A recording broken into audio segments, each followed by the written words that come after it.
So after seeing conference reports' response to me, I think maybe I didn't make myself clear enough in the last video. Um, I may just because I don't entirely discount the possibility that Jesus rose from the dead does not mean that I believe he did. That's not the case. There is a part of me that kind of wishes I could believe I did. I would say there's something appealing to that kind of magical thinking, but no. That's it's still part of the point of my last video was that taking it literally still stretches the limits of credulity for me. But what I think might have happened, and it's sort of my running hypothesis for the resurrection, was that um, the disciples all had some sort of collective vision of Christ, um, some way that Christ made himself known to all of them after his death. So the disciples had some uh, visual, some experiential reason to understand that Christ was there with them forever, and not just as a flesh and blood person, but as a manifestation of God's love for all mankind. Um, yeah, and so yeah, there may have been some.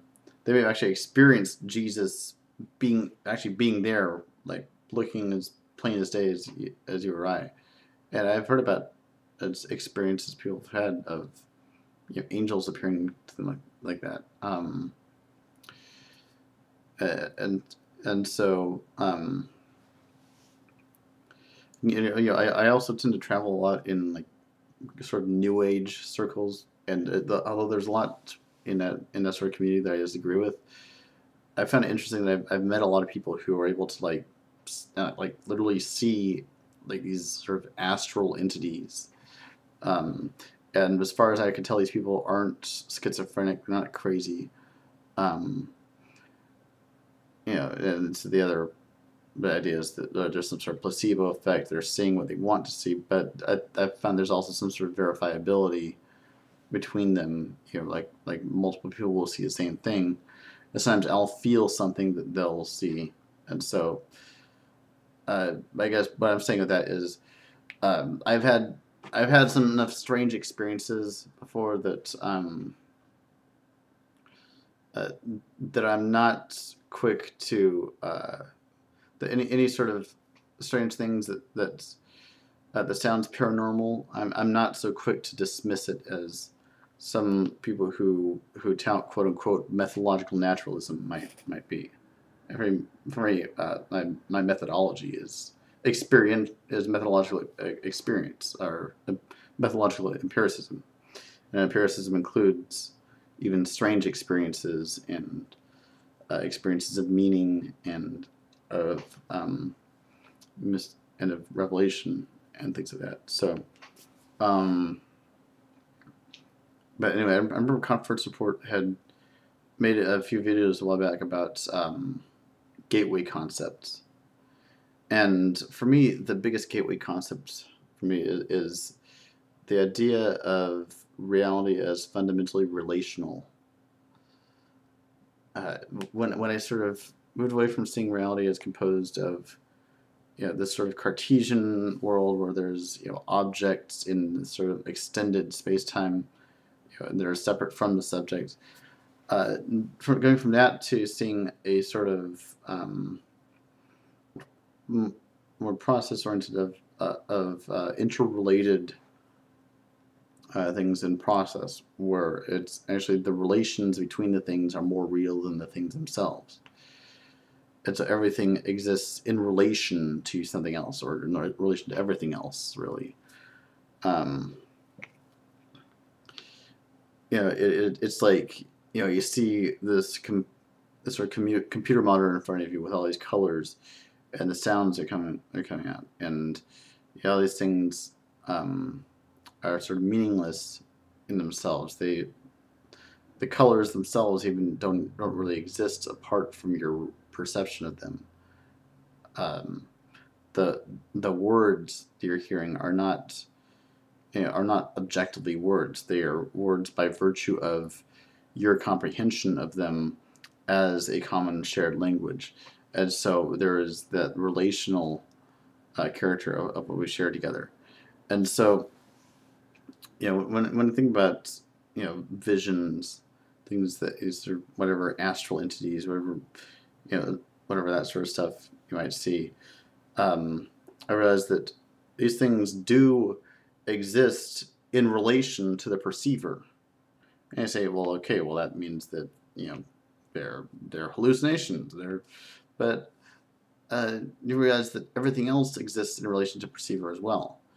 The whole being when you accept the relational view of reality, you realize that the idea of what objectivity means changes. An objectivity is something is objective by virtue of its perception as object by subject.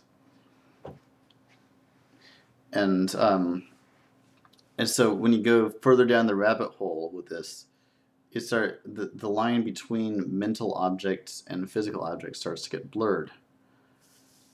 And so it kind of opens up reality to a whole world of very weird and mystical ideas having some sort of causal efficacy. I think Jung's archetypes, or alternatively Plato, the sort of Platonic forms, take on a certain reality. Whitehead had a sort of a version of Platonic forms in his philosophy. He called them eternal objects, and basically the idea is that the actual occasions would perceive eternal objects, which would be sort of Platonic forms of what they're moving towards, would have hybrid perceptions or hybrid prehensions of the eternal object mixed with their experience, and that's how I think archetypes can work. One group of sort of entities which I'm fascinated by is angels, and I've always felt like a certain attachment, a certain connection to that angelic energy. And so I've often sort of, I practice Kabbalah, and a lot of Kabbalistic rituals involve sort of invocations of different archangels and bring them into your life. And so I often questioned, well, what am I calling in? Do these things literally exist? Do they exist objectively? And I say, well, no, they exist. They exist in relation to the perceiver, and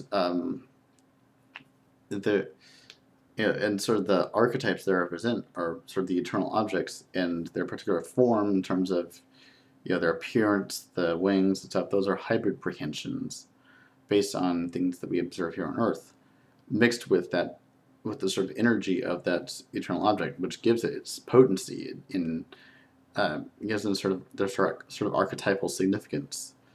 So that's kind of my little Whiteheadian Jungian synthesis on that. And so I think that once you get into this relational view of reality, there's a lot more opens up, and you get into this sort of non-dual synthesis of materialism and idealism, where thoughts are material and matter is thought. So I guess I'll just leave it at that for now. Peace.